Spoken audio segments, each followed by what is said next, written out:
오늘은 히브리서 10장의 말씀을 가지고 예수 새로운 길을 먼저 가신 이라는 제목으로 함께 하나님 말씀을 나누도록 하겠습니다. 히브리서 1장부터 시작하여서 9장까지의 내용을 통하여서, 그리고 10장의 앞부분의 내용을 통하여서 이제는 예수 그리스도께서 모든 것들을 다 완결하셨음을 히브리서는 말하고 있습니다. 이제 모든 것은 끝났고 모든 것은 마무리되었습니다. 구원을 위해서 더 필요한 것도 없고, 구원을 얻기 위해 우리에게 어떤 부족함이 있지도 않습니다. 예수 그리스도, 그분의 그 이상도 또 그분의 그 이하도 없고, 오직 예수 그리스도 그 한 분으로 인하여서 우리 모두는 구원을 받게 된 것이죠. 이처럼 예수 그리스도로 인해 구원의 모든 것이 완성된 바로 그 자리가 지금 우리가 서 있는 자리입니다. 여기가 바로 우리의 자리이지요. 그래서 굳이 구원의 감동을 재현할 필요가 없습니다. 그리고 반복할 이유 역시 없지요. 이제 우리는 지금 이곳에서 구원 그 이후를 살아가면 됩니다. 구원의 사건은 이미 예수 그리스도로 완전히 이루어졌고, 우리는 은혜로, 다른 말로는 믿음으로 그 사건 이후를 지금 살고 있는 것입니다. 이를 히브리서 10장 20절은 이렇게 기록해 주고 있습니다. 그 길은 우리를 위하여 휘장 가운데로 열어놓으신 새로운 살 길이요, 휘장은 곧 그의 육체니라. 예수 그리스도로 인해 새롭게 열린 그 길 위에 지금 우리가 놓여 있고, 지금 우리가 그 길을 걸어가고 있는 것입니다. 이 길은 예수 그리스도의 피로 열린 길이고, 오직 그 피로만이 하나님께 이를 수 있는 유일한 길입니다. 지금 우리 모두가 이 길 위에 놓여 있고, 또 이 길 위를 걷고 있는 것이죠. 이것을 잊지 않아야 합니다. 이것을 잘 기억해 두어야 합니다. 구원 이후를 지금 우리가 살고 있다는 것, 구원을 향해서가 아니라 구원으로부터 출발하여 지금 우리가 여기를 살고 있음을 우리 모두는 잘 기억하고 있어야 합니다. 우리가 무엇을 하든 또 어떤 것을 이루든 그 모든 것들은 바로 이 새로운 길 위에 서 있느냐의 여부로, 이 길을 걷고 있음을 아느냐의 여부로 그 양상이 달라지기 때문입니다. 우리는 구원을 향하여 가고 있지 않습니다. 구원으로부터 출발하여 지금 새로운 그 길 위를 걷고 있는 것이죠. 히브리서는 이렇게 새로운 길, 예수 그리스도께서 만들어 놓으신 그 새로운 길을 걸어가는 성도들에게 권면의 말씀을 10장에 기록하고 있는데, 그것은 총 4가지 정도로 정리할 수가 있습니다. 히브리서 10장은 이 새로운 길을 걸어가는 성도들에게 첫 번째로 권하는 권면을 하고 있는데, 그것은 온전한 믿음을 가질 것을 권면하고 있어요. 온전한 믿음과 함께 또 참마음, 이것을 가져야 한다고 말하고 있습니다. 그냥 마음, 또 그냥 믿음이 아니라 참마음, 온전한 믿음을 가져야 한다고 권면하고 있어요. 그렇다면 무엇이 참마음이고 또 무엇이 온전한 믿음일까요? 그것은 실은 참 마음을 먹으려는 마음, 온전한 믿음을 가지려는 믿음이 바로 참 마음이고 온전한 믿음입니다. 이 세상에 그 무엇이 참일 수 있고 이 땅에 그 무엇이 온전할 수 있을까요? 그러기에 실은 우리가 가져야 하는 참 마음, 온전한 믿음이라고 하는 것 역시 유일하신 참이시고 완전한 온전함이신 예수 그리스도를 바라보며 갖고자 하는 그 마음, 또 갖기를 소원하는 그 믿음, 바로 그것을 말하는 것이라고 할 수 있는 것이죠. 참을 향한 마음, 온전함을 향한 믿음이 바로 그 마음과 그 믿음의 시작점이 됩니다. 그렇게 시작된 그 마음과 믿음은 그리고 시간이 지나면 지날수록 손과 발로 드러나게 됩니다. 참 마음과 온전한 믿음은 결코 마음으로만 남아있지 않고 눈으로 보여지게 되는 것이죠. 야고보서 2장 18절에 이런 말씀이 있습니다. 어떤 사람은 말하기를 너는 믿음이 있고 나는 행함이 있으니 행함이 없는 내 믿음을 내게 보이라.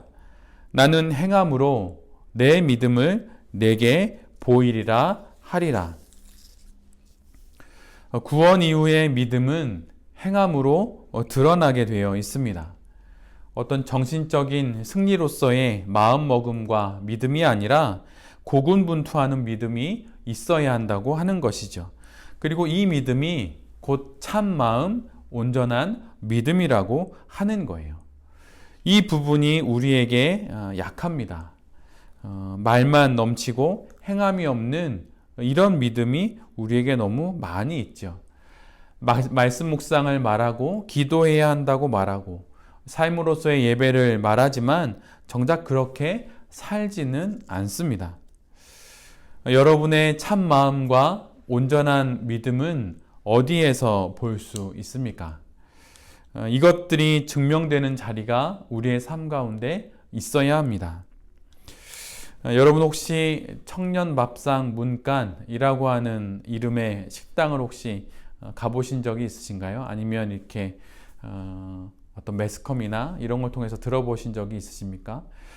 청년밥상 문간이라고 하는 이 식당은 신부님이 운영하시는 식당이에요. 특별히 한 메뉴, 김치찌개만 파는 식당인데 그 김치찌개를 청년들을 생각하면서 김치찌개 메뉴를 생각하게 되었고 또 그래서 그 식당을 한 3, 4년 전에 이제 오픈하여서 그 식당을 운영하고 있는 신부님입니다. 그래서 그 식당을 또 청년밥상 문간이라는 이름을 또 붙여놓게 되었어요.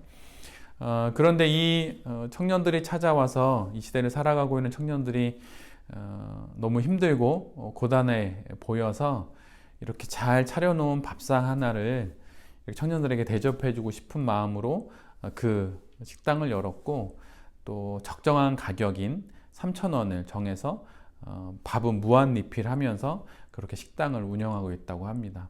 그런데 이 식당의 이야기를 듣고 어느 목사님이 너무 그 취지도 좋고 너무 은혜가 돼서 2호점을 내게 되었어요. 그래서 1호점은 신부님이 하시고 2호점은 목사님이 또 운영하고 계십니다. 근데 저는 이 목사님과 또 신부님의 이야기를 들으면서 이런 생각이 들었어요.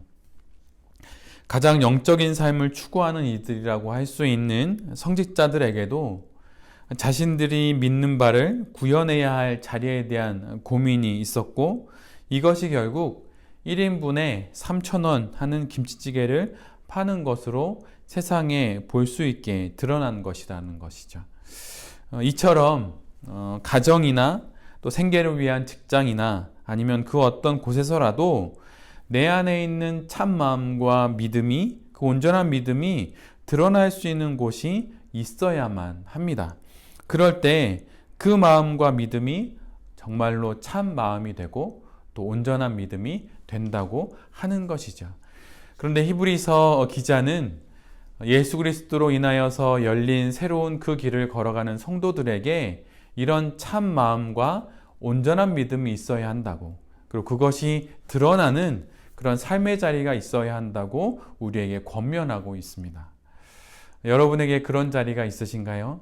만약 그런 자리가 없다면 오늘 우리에게 주시는 히브리서의 말씀을 받고 그런 자리를 찾아서 내 안에 있는 참 마음과 온전한 믿음을 드러낼 수 있는, 보여줄 수 있는 그러한 삶을 살아가실 수 있는 모든 성도님들이 되시기를 바랍니다. 히브리서가 두 번째로 권면하는 내용은 구원 이후의 삶 속에서 사랑과 선행으로 서로 격려하며 모이기에 힘써야 한다는 거예요. 여기서 모이기에 힘써야 한다는 것은 코로나 상황에도 불구하고 모여야 한다는 그런 식의 모임을 말하는 것은 결코 아닙니다. 실은 마땅히 모여야 할 자리, 우리가 마땅히 모여야 하는 그 자리는 예수 그리스도가 계셔야 하는 자리이고, 또 그분이 있고 또 그분 곁에 내가 있는 자리, 바로 그런 모임, 그런 자리를 말하는 것이죠. 바로 이런 모임에 힘써야 한다는 것입니다. 그 중에 가장 먼저 첫 번째 모임이 되어야 하는 것은 바로 내 스스로 먼저 예수님을 만나기를 힘쓰는 그 모임의 자리를 내가 갖는 것입니다. 그렇다면 무엇으로 내가, 한 명의 성도인 내가 예수님을 만날 수 있는 것일까요? 그것은 바로 말씀 묵상과 기도이지요. 한 명의 성도로서 예수님을 예배하는 자리에 자신 스스로 모일 수 있도록 자기 자신을 독려하고 격려하는 것이 우리가 해야 할 일입니다. 때로 내가 너무 나태했거나 때로 내가 너무 느슨하다면 스스로를 채근하며 모이기를 힘쓰는 그 마음을 갖고 내 자신을 예수 그리스도와 함께하는 그 자리로 이끌어야 하는 것이죠. 이 시대에 모이기를 패하는 습관은 공동체의 습관이기 이전에 한 개인의 습관이기도 합니다. 매일 아침 가장 먼저 예수님을 만나기에 힘써야 합니다. 모이기에 힘써야 하는 것이죠. 말씀을 묵상하는 것이, 또 기도를 하는 것이 이 세상을 살아갈 첫 번째 힘이 된다고 하는 것을 개인의 모이기에 힘쓰는 그 습관을 통하여서 한 개인이, 한 성도가 예수님과의 만남 속에서 경험해야 하는 것입니다. 우리가 잘 알고 있는 아우구스티누스가 우리에게 이런 말을 하고 있습니다. 우리가 하나님께 적응한 만큼만 우리는 하나님을 볼 수 있다. 우리가 하나님께 적응한 만큼만 우리는 하나님을 볼 수 있다. 우리가 적응한 만큼만, 우리가 익숙한 만큼만 우리는 제대로 볼 수 있습니다. 자동차 운전면허를 따고 처음 운전을 할 때를 생각해 보면 처음 핸들을 잡고 운전을 할 때 앞차만 보일 뿐이죠. 그러나 시간이 지나고 좀 적응이 되면 차 안에 있는 여러 가지 장치들도 보이고 사이드 미러도 보이고 앞차뿐만 아니라 옆차, 심지어 룸 미러로 뒤에 오는 차까지 보이게 됩니다. 적응하니 더 많은 것들이 눈에 들어오게 되는 것이죠. 이처럼 우리도 하나님께 더 많이 적응하면 할수록 하나님이 더 많이 보이는 법입니다. 말씀을 가까이 한 만큼 말씀 속에 드러나는 하나님이 많이 보이는 것이죠. 기도를 많이 한 만큼, 기도에 익숙한 만큼 하나님이 더 많이 보이는 것입니다. 하나님과 함께 하려고 하면 할수록, 하나님 앞에 스스로를 모이게 하면 할수록 하나님은 더 잘 보이는 법입니다. 이런 개인들이 모여 교회를 이루게 되는 것이죠. 한 명의 성도로 예수님과 깊은 만남을 가진 자만이 그 기쁨과 소중함, 그 은혜와 감동을 알기에 사랑으로 또 다른 누군가를 격려하고 선행으로 모범을 보이며 서로 모이자고 말할 수 있는 것이죠. 이런 모임이 참된 교회가 되는 것입니다. 아무리 인간적인 친분을 쌓고 교제를 하고 서로 좋은 말을 주고받는다고 좋은 교회가 될 수 있는 것은 결코 아닙니다. 교회는 오직 예수 그리스도를 만나고 있는 한 명 한 명의 성도들이 모일 때 함께 모여 간증을 나누고 묵상한 말씀을 가지고 삶을 나누며 또 함께 모여 기도할 때 비로소 그 공동체가 교회가 될 수 있는 것이죠. 말씀을 먹는 성도들이 모이는 교회가 말씀 중심의 교회가 됩니다. 기도를 하는 성도들이 모이는 교회가 기도 중심의 교회가 되는 것이죠. 예수님을 일상에서 또 개인의 경건 생활 속에서 만나는 성도들이 모이는 교회가 결국은 예수 그리스도 중심의 교회가 되는 것입니다. 그러기에 모이기에 힘쓰라 라고 하는 히브리서의 이 말씀을 공동체적으로 적용하기 이전에 한 개인으로서 내 자신에게 적용하는 것이 우리 모두에게 있어야 합니다. 설교를 듣고 예배에 참여하고 공동체에 참여하는 것으로 결코 다 되지 않습니다. 내 스스로 매일 아침 눈 떠서 처음 뜬 그 눈으로 하나님의 말씀을 읽고 묵상하고 또 그 말씀을 묵상한 것을 갖고 기도하고 하루의 삶을 결단하고 살아가는 그 매일매일의 모이는 습관이 모일 때, 그리고 그런 습관들이 있는 성도들이 함께 모일 때 비로소 교회가 교회될 수 있는 것이죠. 기독교 신앙은 이런 개인들이 모여 공동체를 이루며 더욱 깊어져가는 신앙입니다. 이 사실을 잊지 않는 우리 모두가 되기를 바랍니다. 그러나 우리 모두가 또한 기억해야 하는 것은 홀로 우리 모두가 성도는 될 수 있습니다. 또 예수 그리스도를 영접할 수 있죠. 그러나 홀로 거룩한 길을 걸어갈 수는 없는 거예요. 그래서 모든 이들에게 교회가 필요한 것이죠. 공동체를 통해서 성도는 성화되어져 갑니다. 몸이 없는 영혼이 없듯 공동체가 없는 신앙은 부요하는 신앙이 될 수밖에 없어요. 마치 망망대해를 홀로 떠다니는 배와 같이 이처럼 홀로 신앙생활하는 것은 하나님의 넓은 바다를 홀로 걸어가겠다고 하는 것과 같은 것이죠.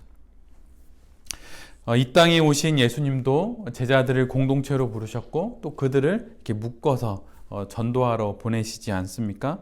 이처럼 우리도 홀로 하나님 앞에 서고 또 가정에서 함께 서고 교회 안에서 또 좋은 공동체 안에서 서로 격려하고 또 위로하며 신앙의 여정을 걸어가야 하는 것입니다. 우리가 잘 알고 있는 전도서 4장 12절의 말씀, 한 사람이면 패하겠거니와 두 사람이면 맞설 수 있나니 세 겹줄은 쉽게 끊어지지 아니하느니라. 이 말씀처럼 천국을 향해 가는 우리의 여정은 예수님과 함께 또한 성도들과 함께 걸어가는 그 길입니다. 그리고 교회는 이 여정을 함께 걸어가는 공동체인 것이죠. 말씀을 노잣돈 잡고 기도로 목을 축이며 함께 걸어가는 것이 바로 우리의 신앙의 여정입니다. 함께 모이는 것에 더더욱 힘쓰고 특별히 주님께서 우리를 가정으로 불러주셨는데 가정 안에서 함께 모이는 것에 더더욱 힘쓰시는 그런 성도들이 되시기를 바랍니다. 히브리서가 세 번째로 우리에게 권면하는 것은 담대함을 버리지 말라고 하는 겁니다. 구원 이후의 길을 걸어갈 때 담대함을 버리고 움츠러들고 겁먹고 의기소침에 빠지지 않아야 한다고 말해요. 경제적인 상황이 어렵고 몸이 아플 수도 있고 때로는 마음이 어려울 수도 있어요. 그러나 그럴 때 히브리서 1장부터 9장에서 증거하는 모든 것에 모든 것 되시는 그리스도 예수를 바라보고 담대하게 다시 일어서야 합니다.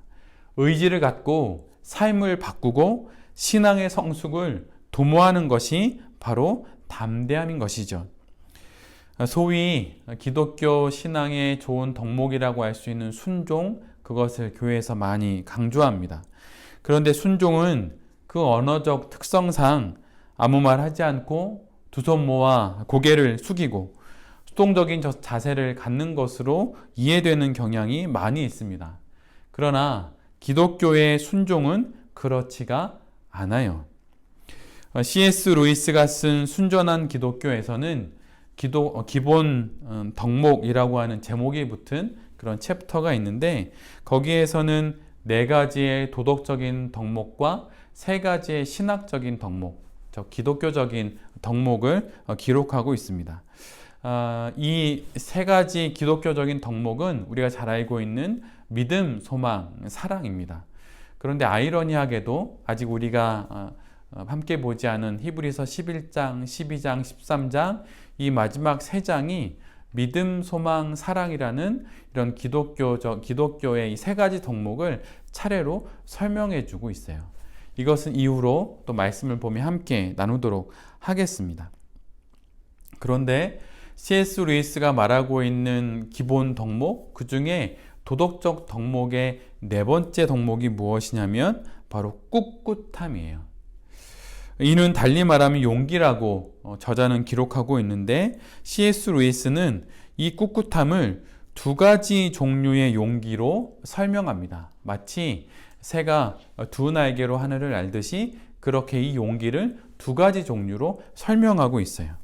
하나는 고통을 버티는 용기이고 또 하나는 위험에 맞서는 용기입니다. 버티는 용기, 즉 수동적인 용기라고 볼 수 있죠. 외부에서부터 가해지는 어려움과 난관 앞에서 그냥 버티는 거예요. 수비적인 자세로 지키는 것, 바로 그것을 고통에서 버티는 용기라고 C.S. 루이스는 말합니다. 그러나 C.S. 루이스는 또 하나의 용기를 말하고 있는데 그것은 맞서는 용기를 이야기하고 있어요. 그러면서 그는 이 덕목을 두고 이렇게 설명합니다. 이 덕목, 즉 꿋꿋함을 발휘하지 않는 한 다른 어떤 덕목도 오래 실천할 수 없다. 분별력, 절제, 정의 등을 도덕적 덕목으로 C.S. 루이스는 말하고 있는데 이러한 덕목들이 아무리 많이 있어도 이 덕목들이 꿋꿋함이라고 하는 덕목을 통하여서 받쳐지지 않을 때, 그럴 때 이 모든 것들은 유지될 수가 없다고 C.S. 루이스는 말하고 있습니다. 이처럼 고통 가운데, 어려움 가운데, 또 그리스도로 인하여서 열린 새로운 길 가운데 우리 모두에게 있어야 하는 것은 이렇게 맞서는 용기, 담대하게 자신의 신앙을 지키려는 그 용기, 그 담대함이 우리 모두에게 있어야 한다고 히브리서는 말하고 있어요. 히브리서 10장 35절은 이렇게 기록합니다. 그러므로 너희 담대함을 버리지 말라. 이것이 큰 상을 얻게 하느니라. 이 말이 무슨 뜻입니까? 담대함 없이, 용기 없이는 결코 상을 받을 수 없다는 거예요. 버티는 것으로 되는 것이 아니라 맞서고 담대하게 나아감으로 큰 상을 받을 수 있다고 하는 것입니다. 물러서지 않고 앞으로 담대히 나아가며 내게 주신 하나님의 큰 상을 바라보며 담대히 맞서야 한다고 하는 것이죠. 그러면서 히브리서 10장 38절은 이렇게 뒤이어 기록합니다. 나의 의인은 믿음으로 말미암아 살리라. 하박국 2장의 말씀이죠. 그런데 히브리서는 뒤이어 또한 이렇게 기록합니다. 나의 의인은 믿음으로 말미암아 살리라. 또한 뒤로 물러가면 내 마음이 그를 기뻐하지 아니하리라. 뒤로 물러나는 것을 하나님이 기뻐하지 않으십니다. 순종이라는 이름으로 그렇게 포장해 놓고 뒤로 물러나는 것을 하나님이 결코 기뻐하시지 않는다는 거예요. 나의 의인이라고 칭하고 계십니다. 하나님으로 인하여서, 예수 그리스도로 인하여서 의롭다 칭해진 나의 의인인 그리스도인들은 결코 뒤로 물러서지 않아야 한다고 오늘 히브리서는 우리에게 말하고 있습니다. 나의 의인, 하나님은 우리를 그렇게 부르고 계세요. 하나님의 의인, 의롭다 칭해진 하나님의 성도는 이 새로운 길 위에서 결코 물러서지 않아야 합니다. 그리고 마지막으로 히브리서는 우리에게 인내하라고 말합니다. 하나님의 뜻을 행한 후에 하나님이 약속하신 것을 받기 위해 기다려야 한다고 말하고 있어요. 때는 내가 만드는 것이 아니라 하나님이 주시는 것이죠. 그러기에 우리는 기다려야 합니다. 그때까지 기다릴 줄 알아야 하는 것이죠. 그러면 어떻게 우리가 이 새로운 길을 걸어가면서 기다릴 수 있는 것일까요? 그것은 바로 기도하며 기다리는 거예요. 기도하는 자만이 기다릴 수 있습니다. 그런데 여기서 기도한다는 것은 입의 기도뿐만 아니라 몸의 기도도 의미하고 있어요. 입의 기도가 감정으로만 드리는 기도라고 한다면, 정말 말로만 드리는 기도라고 한다면, 몸의 기도는 삶 속에서 인내하면서 모든 상황을 맞서면서 드리는 기도라고 할 수 있는 것이죠. 입으로만 드리는 기도, 거기에 의지가 담기지 않은 기도는 말이저와 기도하며 인내한다는 기도이지 실은 게으른 기도일 뿐입니다. 주님은 나의 최고봉 4월 17일자 말씀에 이런 말씀이 있어요. 마음을 다해 당신의 의지를 예수 그리스도께 드린 적이 있습니까? 이는 감정이 아닌 의지의 문제입니다. 감정은 단지 이러한 의지적 활동의 포장지일 뿐입니다. 결단을 하고 나면 어떻게 될지 하나님께 묻지 말고 얕든 깊든 깨달은 것에 대해 실천하기로 결단하십시오. 기도는 자신의 모든 것을 하나님께 맞추는 것입니다. 감정도 의지도 모두 하나님께 맞추는 것이죠. 입의 기도가 감정이라면 몸의 기도는 의지라고 할 수 있어요. 입의 기도는 의지적 기도의 포장지일 뿐입니다. 그 포장지를 뜯고 의지적으로 사는 것, 이것이 바로 인내라고 할 수 있는 것이죠. 이 인내를 통해 구원 이후를 살아가는 것이 우리가 성도로 살아가는 인생입니다. 지금 우리가 이 새로운 그 길 위에 있어요. 인내하며 가야 하는 그 길, 입의 기도뿐만 아니라 몸의 기도로 살아가야 하는 그 길 위에 우리 모두가 있습니다. 그런데 이 길 위에 우리 모두가 있지만 이 길을 우리가 개척하는 것은 아니에요. 이 길은 이미 먼저 이 길의 선두주자이셨던 예수 그리스도께서 이미 다 지나신 길입니다.